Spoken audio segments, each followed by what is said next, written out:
Good evening, everybody. I'm Scott McCaslin. I'm the State Director of Referee Development for Colorado.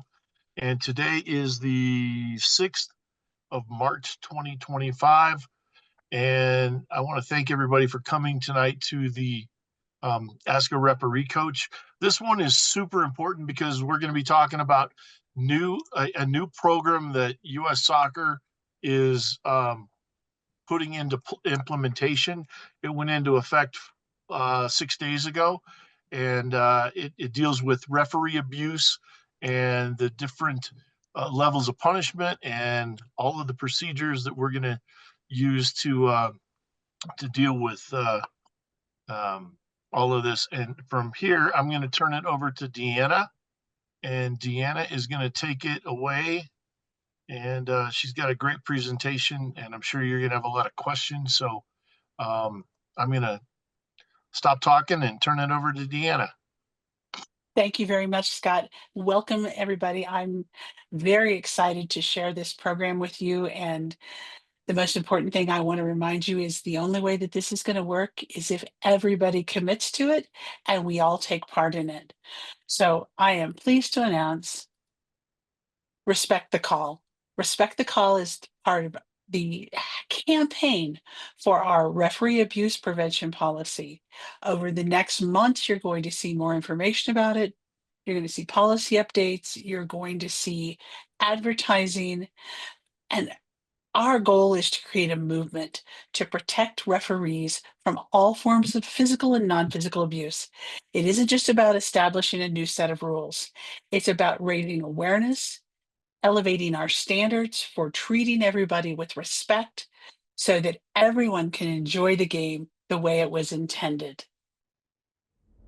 Soccer is a beautiful game, full of passion that can bring out the best in us. But when passion crosses the line, it harms the game's integrity and the safety of those who work in service to soccer. Referees are essential to the game, yet they often face situations that threaten their well-being. In our commitment to protect and empower our officials, U.S. Soccer has strengthened its referee abuse prevention policy. The revised policy encourages referees, players, coaches, and spectators to report abuse. Referee abuse is not always physical. Aggressive language and behavior are also forms of abuse. Comments or gestures intended to insult, belittle, or undermine a referee are unacceptable.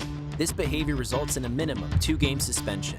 Abusive language, harassment, intimidation, or threats towards a referee will result in a minimum 4-game suspension. Physical threats or derogatory language, in person or online, result in a minimum 6-game suspension. Discriminatory actions targeting a referee's race, ethnicity, gender, orientation, or other aspects of their identity result in a minimum 10-game suspension. Far too often, referees also endure physical abuse. Outside of a friendly handshake, there is never any reason to touch the referee. Even minor deliberate physical contact, if unwanted, will result in a minimum 3-game suspension. Intentional physical confrontation, like shoving or throwing objects, results in a minimum 10-game suspension. Violent acts such as physical assault on referees threaten the safety of everyone involved. These acts can result in a lifetime ban and legal action. Together, we have the power to shape the future of soccer and create a culture of respect where players, coaches, spectators, and referees can enjoy the beautiful game the way it was intended. Be a force for good. Respect the call. Referee abuse is an issue that's on the rise, as we're all aware of. Over the last 5 years, over 90% of our referees have reported abuse, and many referees choose not to recertify for it because of that harassment and threats. We have to take a stand. Referee abuse hurts the game for everyone. Not just only does it threaten the physical and emotional well-being of our referees, it creates disruptive and potentially dangerous or emotionally damaging environments for players, coaches, and referees. We need the referees for our youth and amateur matches. We need referees for our youth and amateur matches to occur, for soccer to grow to its fullest potential.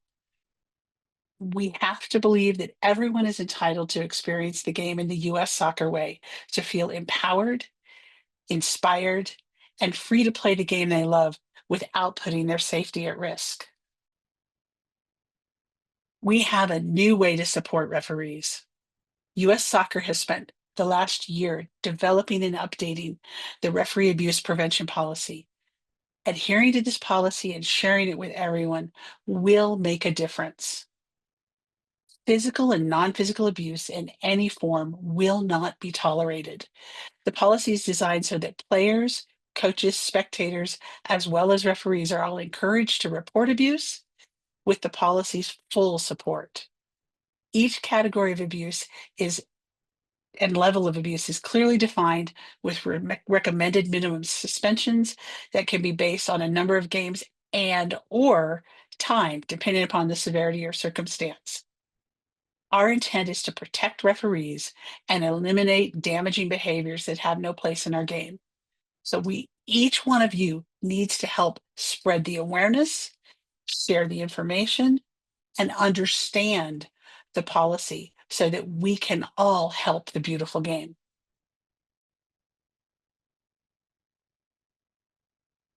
So let's dig into this a little further. Knowing the policy as well as doing your part to uphold it will make sure that the game stays safe, fair, and fun for everyone. First, let's talk about non-physical abuse. It doesn't have to be physical to have a lasting impact. Non-physical abuse can disrupt games, undermines your authority as the referee, and has the potential to escalate into physical altercations. So let's first look at non-physical abuse and talk about the behaviors that will now result in specific sanctions. Level 1 is verbal taunting.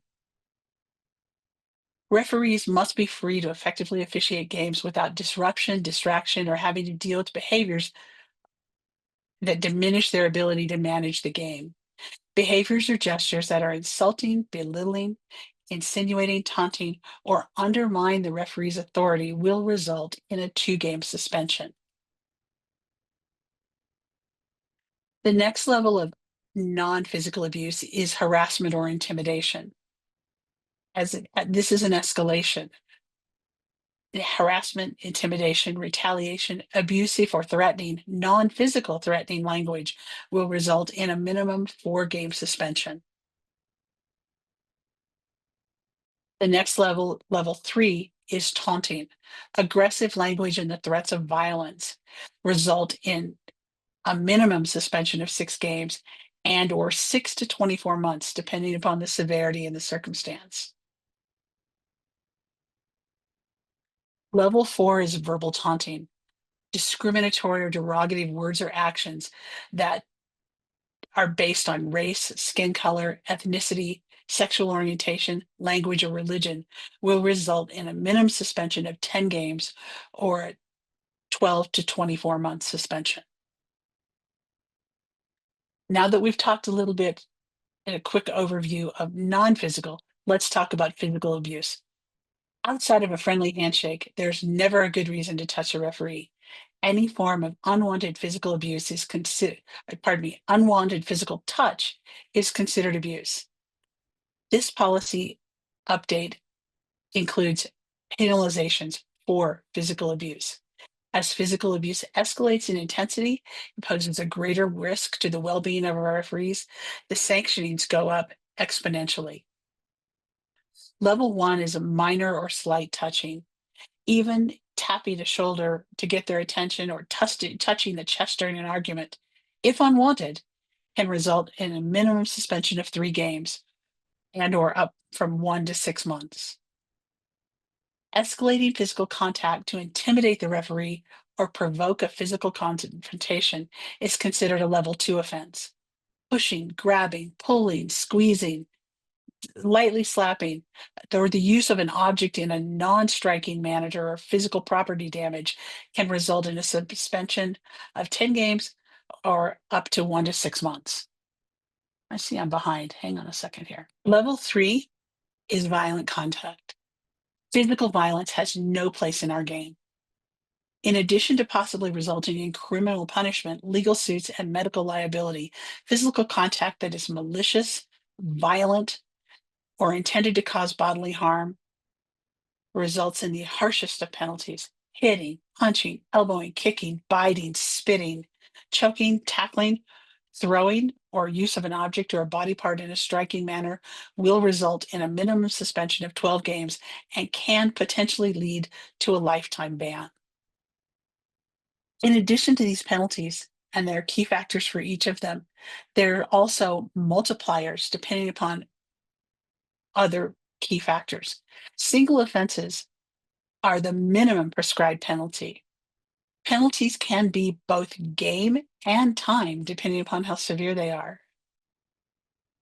Second time offenders receive a double punishment. Third time offenders receive a lifetime ban. More than one offense at the same time, the punishment must be at least the punishment for the most severe offense, and it can be more. In addition, to protect the most vulnerable of our referee population, those who are under the age of 18, there is a minor multiplier, meaning that any punishment you see can be tripled if it is committed against a youth referee. There's also a one offense warning per league that's managed by the states and the leagues. And it's important to remember that game consequences. So, for example, if there is a send off, that's included inside this penalty. So, if someone was given a 6-game penalty and they also had a red card in the match, that would only be the 6-game penalty. And because we are considerate, if the person guilty of the offense is a minor, the discipline committees have the leeway to cut that penalty in half for a first offense from a minor, but only the first offense. So now that we've given you an overview of the penalties, how are we going to implement this in Colorado? Implementation is still part of the process in phase 3 from US Soccer nationally. But the only way we're going to change this culture is if you report the abuse. We know that most people are not the people that are committing this abuse. Most of us do the right thing. There's a small minority that is destroying our game. With this updated policy, players, coaches, and spectators can report this abuse. The penalty framework only works if you report it. It's important that you understand what does and does not constitute abuse, as well as the definitions for the different categories. Please take time to study that penalty matrix and make sure you understand it. Another key factor is that written reports need to be submitted within 48 hours if possible, with the match details, descriptions of the incident.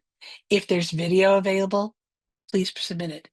The competition authority for Colorado Soccer Association, that's the CSA Discipline Committee, will review all the documents and submit the information.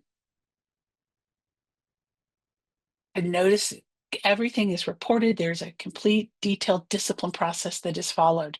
Right now, as US Soccer continues to expand how they're going to create a national reporting system, we will use what we already have in place in Colorado. As a reminder, here's what that is. For match officials, you're going to use your game reports for your league protocols, whether that's assigner.com reports that are already built into the program, or you need to fill out a supplemental report. You can also, if it's an emergent situation and you need help, use the referee hotline. In addition, we have a reporting form on the referee abuse prevention page of coloradosoccer.org. That page will launch Monday. If you're a referee mentor or a coach or a site coordinator, you can use your site coordinator report, the CSA reporting form, or the referee hotline. Club administrators, spectators, and team coaches can use the CSA reporting form, and they should also report it to their club staff or DOC, depending upon the ways that your club has designated the process to go. As I said, we will have a referee abuse prevention resource page launching Monday, working on the final touches on that now, but it will have not only tips for you on how to report abuse, it will have these guidelines, the complete penalty document, policy 531-9 from US Soccer, as well as the matrix and other items that you can share and use as a resource. You can also download the full policy at ussoccer.com right now, and you can use this QR code. And we will be sending out this information to everyone, clubs, families, advertising, doing presentations in front of groups, or if you have any questions about the policy, please don't hesitate to ask. Most importantly, share the hashtag respect the call. We need everyone to be part of bringing the game back the US soccer way so that everyone can grow and flourish in the game. Now, Colorado Soccer is already working on a few things to help as incentives so that we don't have to go to the penalty matrix. We don't want to penalize people from prevent them from being part of the game unless they don't learn how to act. So our goal at Colorado Soccer is to change the culture, improve sideline behavior, and reduce negative game day interactions. We have a great impact on one another in how we react to them within the game. If positive interactions are going to make a more enjoyable game day experience, create a supportive environment, improving learning and growth, not only for the referees, but for players and coaches and even parents. And then we all get to enjoy the sport we love. If we don't change sideline behavior, players and coaches and referees are going to continue to abandon the game, which leads us to have putting inexperienced people in situations they shouldn't. It increases sideline confrontations, and we want to change that. So taking a cue from something that US Soccer created, the Pocket Guide, we decided that why not take this great concept that is already in place for the referees and expand it to players, coaches, and spectators with suggestions of things to do and a few not to do before, during, and after the game. Why is this important? Look at this statistics. In a recent survey, over 40% of officials believe that parents cause most of the problems with sportsmanship, but over 50% think that coaches have the greatest responsibility and influence in improving sportsmanship.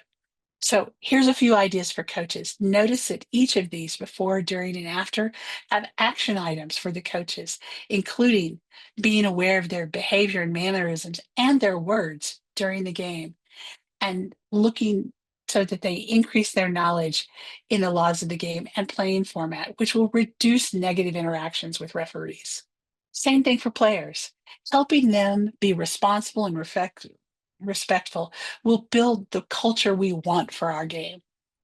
Little things like being prepared before the game, being on time, being respectful of not only their opponents and the referees, but themselves during the game, and making sure that they take care of their surroundings after the game. Those are little things that we can do to help change the culture. In a recent youth sports coach survey, over 67% reported that unsportsmanlike conduct was an issue among parents, and 60% of those coaches said they've had to speak with a parent about their conduct. And what's even more frightening is over 50% of coaches in the same survey just stated they considered quitting or had quit because of parent spectator behavior. So it's not just referees leaving the game, it's coaches leaving the game. And we need to get those folks back. We need them as part of our game. So we created a handout sheet for parents as well.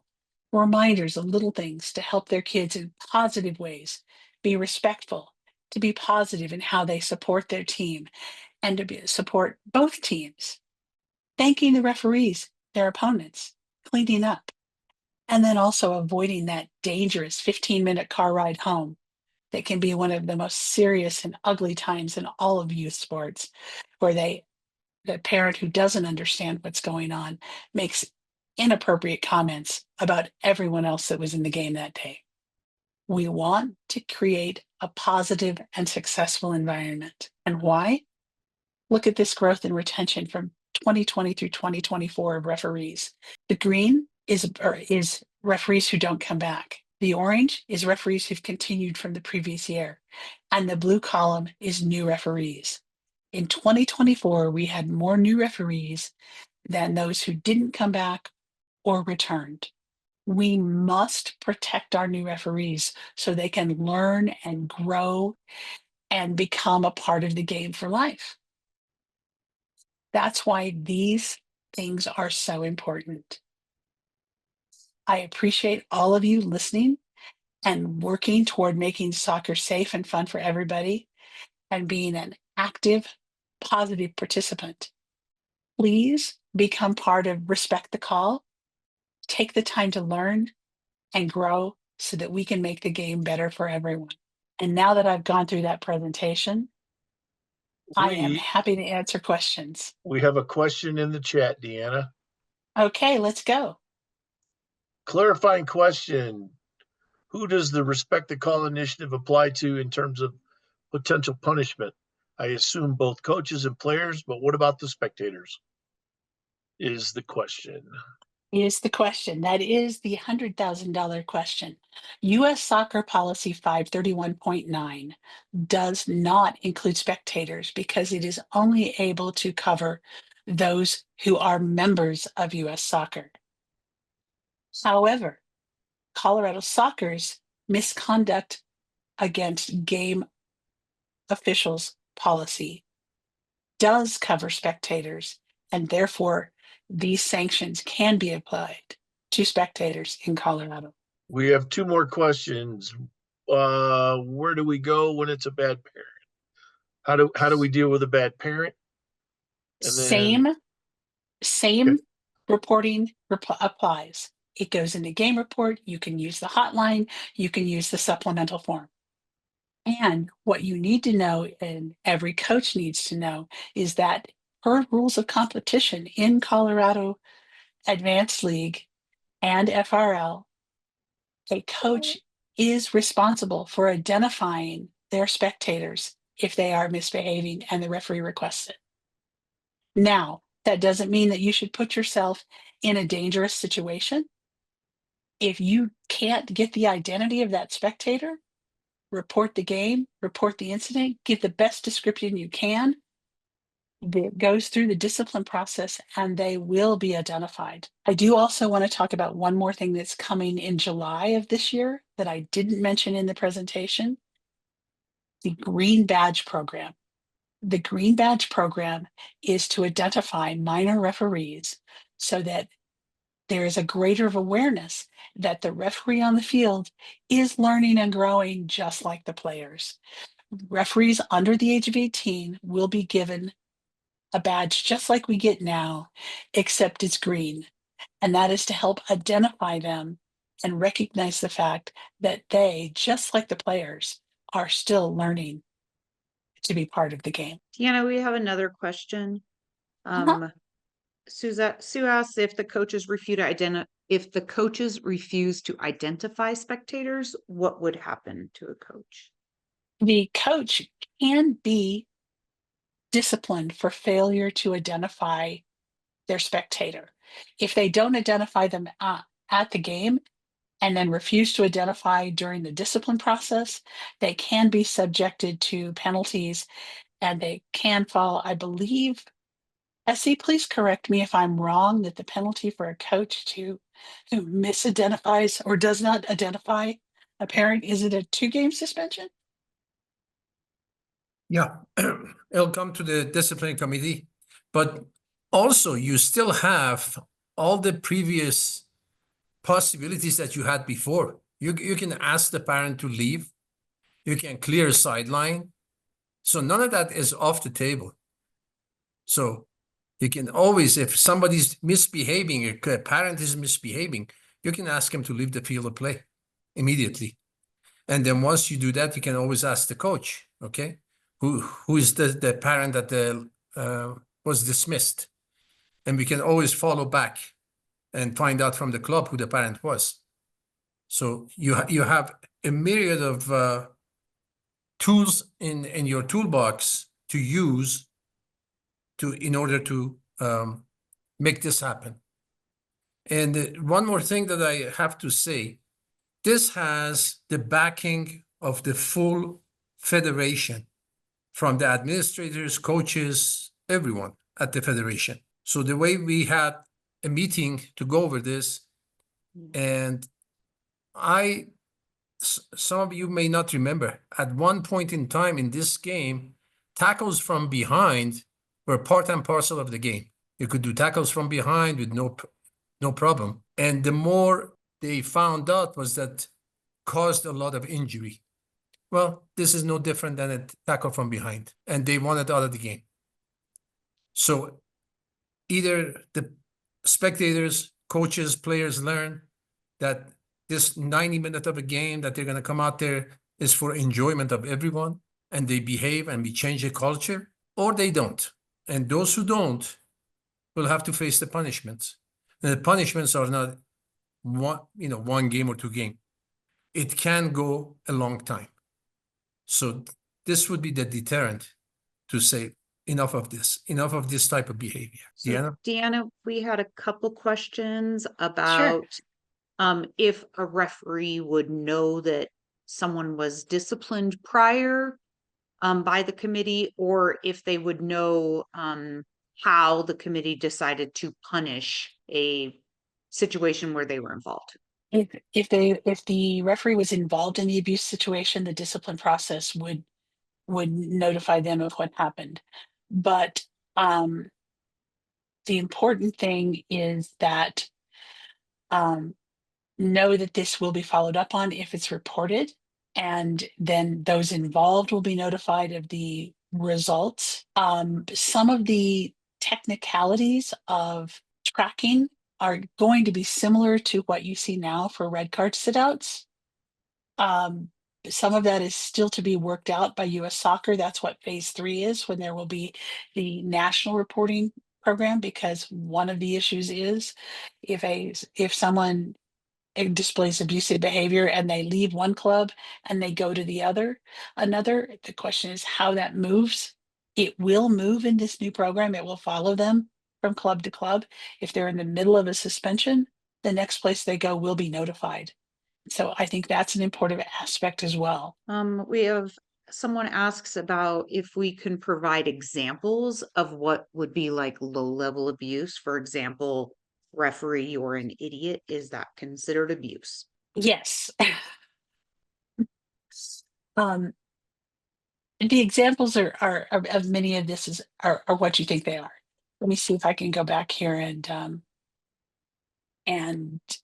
share some of the examples from the slides. You're looking specifically verbal, and think about it. Low You know level when you've been insulted. Hey, referee, that's a stupid call. If it's just like, if it's personal, if it's public, if it's provocative, if it's undermining your authority as the referee, then it's verbal taunting and it should be reported. If it's comments directed at, hey ref, where's your glasses? That's an insulting comment and should be reported. How it's handled by the referee. Remember, this is a separate but parallel path to misconduct. So just because you have these issues of abuse, it doesn't mean you have to show a red card, though the red card can help you. The abuse still needs to be reported. And one of the places we're really concerned with this is when we have youth referees who might not report. That's why it's so vital that we have everybody involved in this. We lose referees because they're harassed on the field. We don't find out about it because they don't tell anybody. They don't write it in their game report. They don't share it with anybody. They just go away and never come back. And then 6 months to a year later, I hear from mom when they don't recertify. And she says, my kid was abused on the one game they did and decided she never wanted to do it again. We can't fix it if we don't know about it. We all have a responsibility to report the abuse. We need to get this ugliness out of our game. Deanna, if there is a site coordinator, mentor, or else on the field, or if a referee is asked, what steps they could take parents or coaches if they think the ref is not keeping the player safe? First, they go to their club. I mean, it depends. In game, if there's a site coordinator or mentor there, they can talk to the site coordinator and mentor, but they need to be respectful and be knowledgeable. If there's not a site coordinator or mentor there, they need to go to their team coach, to their director of coaching, identify the game, bring that through our reporting process to Scott. We'll get a mentor or coach to look at that referee and work with them. We can't make referees better if they don't have room to make mistakes. And sometimes what parents think is not safe is actually normal play. Other times it is something that's a safety issue, but we can't fix it if we don't know about it. And that really goes across the board.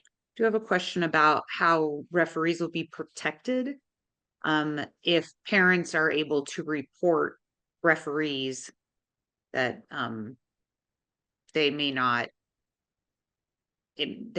when it might be an unwarranted report? Everything goes through the review process. Due process still exists. Everything goes through the review process. And would we write a report if a coach intercepts the parent who was abusive? Yes. And we also hope that the coach who intercepts the parent writes up a report. And then I see George has his hands up. Yeah, Yes, George. so two things. Very much what we talk about is vocabulary and terminology. So first question is, will you PDF up this presentation so we can have go ahead. I do have the handouts. When we launch the referee abuse prevention resource page on the coloradosoccer.org website, everything will be there. Okay, and so I can assume that when we write these reports, those of us, if there's a younger person doing it, probably should we ask them if they know us as a site coordinator to help them with writing the report? Because sometimes we've done that. Go ahead. Absolutely. Just as they could, if there's not a mentor or site coordinator there, they can call the referee hotline and we'll connect them with someone to help write the report. If there is a site coordinator, mentor, coach there, love to have them help the referee write the report. Just don't add to what they write. Make sure it's accurate. And most important, it's their words and it's as inclusive as possible. Okay, thank you. I have a Deanna? question. Would you talk a little bit about ball handling? I'm sorry? Would you talk a little bit about ball handling? What is legal and what is illegal in ball Nick, handling? we're happy to talk about and handball and ball handling in a different evening. Right now, we're focused on this new abuse prevention policy and its rollout. So I'm happy to take that question a little bit later, and perhaps Scott could set that up as one of our future nights of continuing education. Would that be acceptable? Yes, I do have another question for Scott. Yes, Nikki. Yes, I wanted to know what that policy limit is going to be, Scott. Inside joke, Nikki. So Deanna, we also have a question about what efforts we're making to educate coaches, parents, spectators about these guidelines. Every club has been sent this information. We have asked DOCs, we have asked club administrators to share with their clubs. In addition, we are offering to go and do presentations for clubs.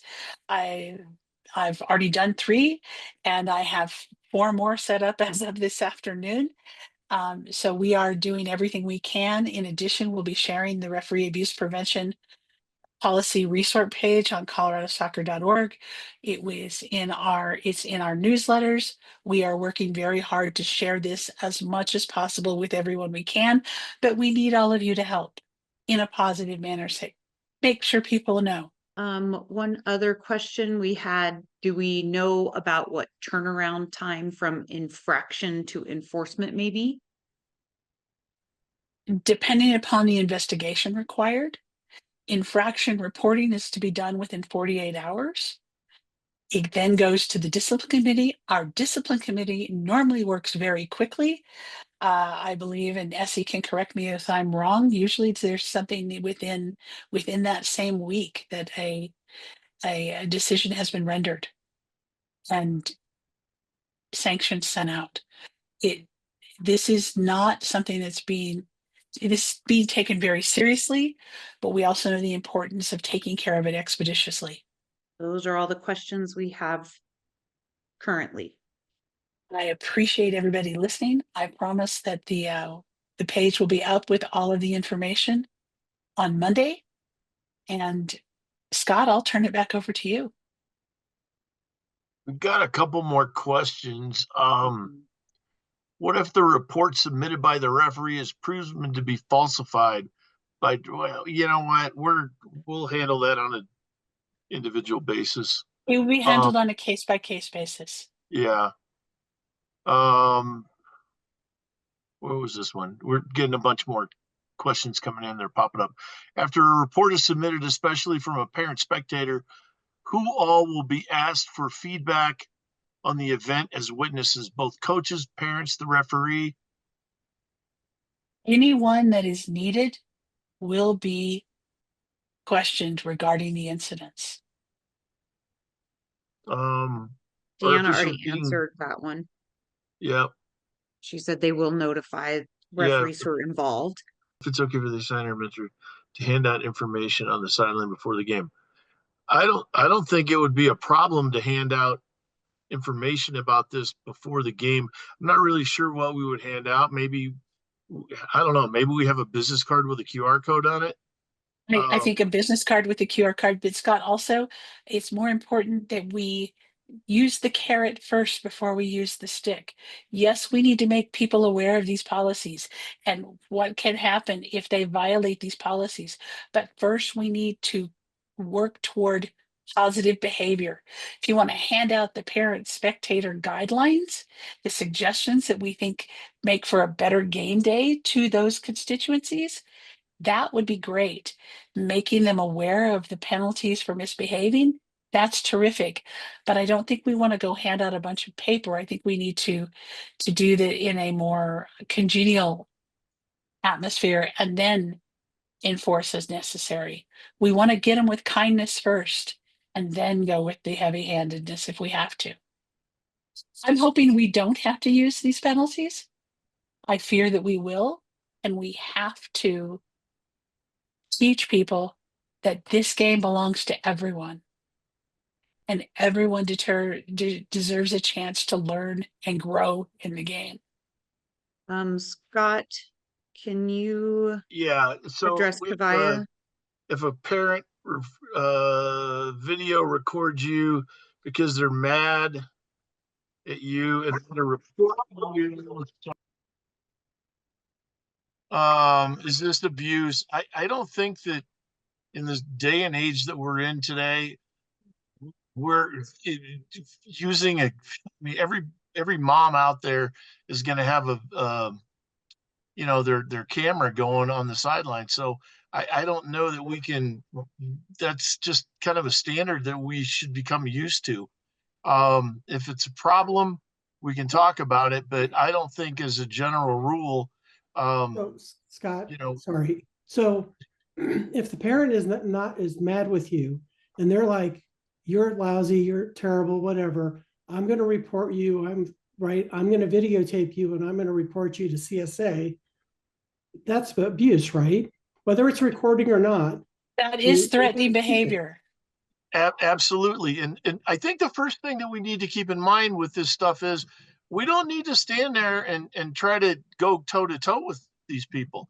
We need to remove ourselves from the situation because you're not going to convince them that by talking to them that, oh gosh, you give an explanation and they're not going to go, oh yeah, you're right. I was so wrong. Get away from them. Walk away, say, hey, no, thank you, and just be courteous, remove yourself from the situation. And then you're going to have even more issues to deal with if they chase you or they come after you. So don't stand there, get away from them. So, I mean, Scott is right. would Scott is right. it be, abusive? Yeah. The fact that they're videotaping you, um, not necessarily, but if they're using this other language and this other stuff going on, yeah, that definitely would fall under the categories, right, Essie? Absolutely. And, de-escalation is still a wonderful tool for the referees to use. Stopping the game, having a conversation with the coaches to tell them the environment is not a family environment. This is not an environment that we want for the kids. That, we have a problem with a certain touchline, whether it's this team or the other team, and we need to take care of it and get everybody else to buy into that this needs to be a family atmosphere. In this crazy world of ours, where everything's stressful, from the traffic to the news on television, that 90 minutes is supposed to be a fun time for the kids, for the parents, for the players, for you as a referee. This should not be a time of stress. So de-escalation, being friendly, being kind, showing support, asking coaches to also reciprocate is the first step. They don't, we can go to the next step. And if they continue, we have the reporting. And if if somebody's not behaving, we're going to make sure that they sit out for a long time. And those things are incremental. You can use it at all times. So always start from a position of de-escalation, friendliness, kindness, politeness, not in somebody's face. And if they choose to take that route, then this is what we have. We have these sanctions in place to already deal with them. And all it takes is from each club, one club or one team, one or two parents, or one or two coaches, or one or two players to be sanctioned heavily. And then they will get the message. They get the message, you know what? This is not acceptable. We're not going to put up with it. It's a change of culture. Please change your culture. And I think I do want. Oh, yep, I'm sorry. I'm Yep. sorry. I wanted to go back and address Kave's question about suggestions that each team would have a parent representative. That's actually something that's being addressed by our sideline behavior working group, and they are working on that, and it will be part of the CSA membership workshop. Sorry. Coming up later this month. That's one of the suggestions that's been brought forward after clubs have been introduced to those sideline behavior handouts. So thank you for bringing that up, and it will get discussed further. I didn't want to forget, Essie. I apologize for interrupting. We have one more. We have another question, and the question reads: so only report unsolved bad behavior and bad behavior that is not corrected during the game. Well, if No. you've got bad behavior, and it needs to be, I mean, it may be dealt with at the game by you having the parent removed, but you still need to report it, because we need to have an understanding that it happened, and because just the fact that they were removed from the game may not be enough of a sanction. And so if you have a question about it, go ahead and submit it, and it will get reviewed. And if it's determined that, hey, this was kind of borderline and it didn't cross the line, at least somebody had the opportunity to look at it. Because maybe when you wrote it on Saturday, it felt like one thing, and then you thought about it on Sunday after it had been turned in, and you thought maybe it wasn't as bad as I thought it was. But you don't want to be having a situation on Saturday, not report it, and then go, oh wow, on Sunday I really should have reported it. But the good thing is you can report it after the fact like that if you sit on it. But we really want you to make the report almost immediately after the game. Go home, write it up, put it in your report, and then that way we'll be able to deal with it. But it has to be reported for it to go on through the process. And ideally, you're doing it within 48 hours, so, action can be taken.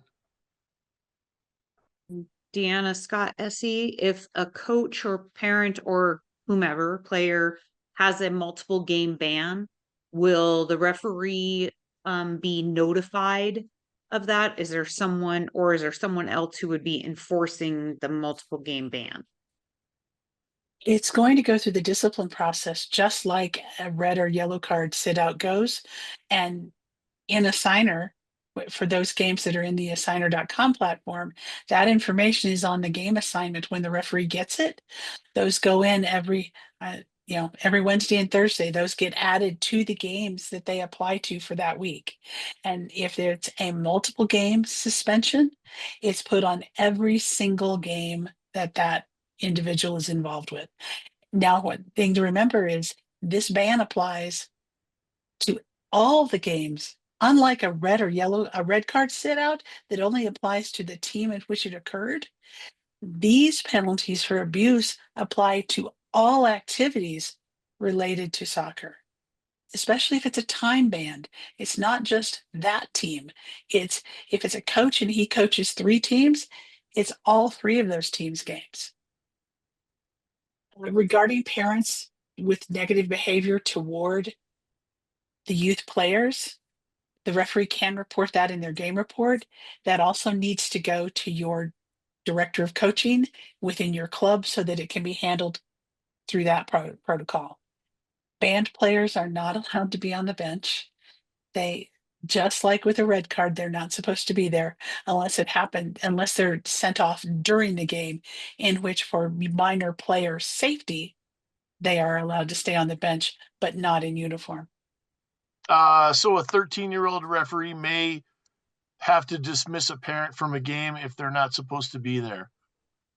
I'm going to hope that could happen, yes. And I'm going to hope that 13-year-old referee has the support of the coaches involved and the site staff at that location.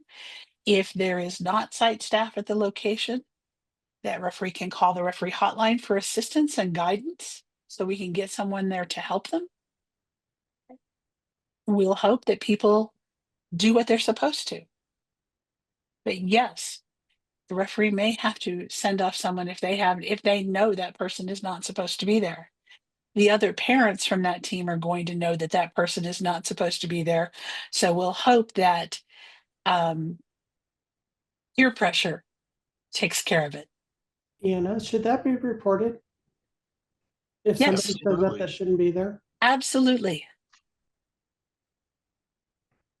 Just like sit outs should be reported on your game report. If you have notice of a sit out on your game, you're not only supposed to sign that form, you're supposed to put it in your after game reports. If you have somebody who's not there or who is there, who's not supposed to be, write it up. How are we going to deal with it if we don't know about it? The disciplinary committee is very serious about the things that come across their desk. And so keep this in mind. They back the referees, especially on bad behavior from, parents and coaches and players. So these things are getting dealt with, and we need to know about them to be able to deal with them. Right, Essie?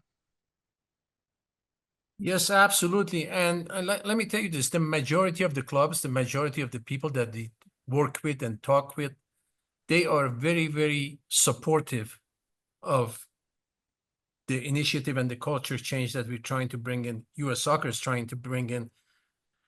There's always a few bad apples here and there. And those are the ones that we need to make sure that, they're reported, we've taken care of it, and make an example. So everybody knows, if you continue in this manner, if you do this is what you're going to be facing with. And as long as we do it consistently across the board, everybody does it, the results will be much better. I mentioned the tackles from behind. You don't see many tackles from behind anymore because FIFA came and asked all the referees to go ahead and deal with it very severely. And that was the case. So when you're watching anymore, you don't see the type of tackles from behind that was back in the 70s and 80s and early 90s. That's gone. We don't see those anymore. Same thing here. Early on, we may have a flurry of some people having to sit out multiple games, but I think the message will get across very quickly that this is not acceptable. We have a question that we could probably spend an entire hour on, but I'm going to try to kind of summarize it quickly. Can you explain the difference between a good after game report versus a bad report? So I'm going to focus on the good. So a good report is going to have the facts. It's not going to have opinions. It's going to have it in the 15th minute. The coach from XYZ team said this to me. You use the exact words that they said. I sent the coach off for foul and abusive language. The coach then pushed me to the ground and then threw a water bottle at me. Okay. So that's an example of a good, the coach finally left after the assistant coach, intervened. So if you don't have the time, you don't have names. If you don't have a name, you might not be able to get it without a little bit of digging, but don't put yourself in a position where you're in danger for trying to figure out who the name of somebody is. We can get back to that. But if you say the coach said bad things to me, he hurt my feelings. He did it all the time during the whole game. And I thought about cautioning him, giving him a yellow card, but I didn't. So that would be an example of something that wouldn't be, that would not be a very good game report for us to read. And we see stuff like that all the time. So be specific, use the language, even though you may not feel comfortable with it. If a coach said something to you, you need to use exactly what was used, because that will determine the severity of the punishment, potential punishment. Don't offer, don't say, hey, I think this guy should be suspended for life. Just report the facts and go from there. So don't embellish stuff, just what happened, and be as descriptive as you can about it. Scott, I have a question, please. Yes, Nick. Where do I go to get the review of the previous recordings regarding a specific question that I had on the site? We don't have, they're going to be available on the Colorado Soccer site. Scott, Yes. he goes right here. Ah. If you look to this, Colorado Soccer Director, I was going to share the events calendar to close There this you out, go. to do it on a positive note, but you will be able to find the recordings for Ask a Referee Coach and the information about them here on the website. Our other continuing educations, as the edited versions become available, are on the website, including a lot of the past recordings that are already there. All right. The other question I had is I continuously get questions about how to become a referee, and when I'm on the field, and the only way that I know is I pass Deanna's phone number to them. Are there other alternatives to that? It's right on the web page. It's the second hyperlink down, Nick. So if you send them to the Colorado Soccer webpage and they go to the referee part of it, the second thing, it's actually highlighted, and then down below it, there's all kinds of resources here. So that would be where I would direct them. Okay. Okay. Good deal. Yeah. All right. Thanks, Nick. So Deanna, do you want to go over the calendar real quick? Because we're at 8:01. We are at 8:01, and just quickly, we've launched the new calendar. The calendar is interactive.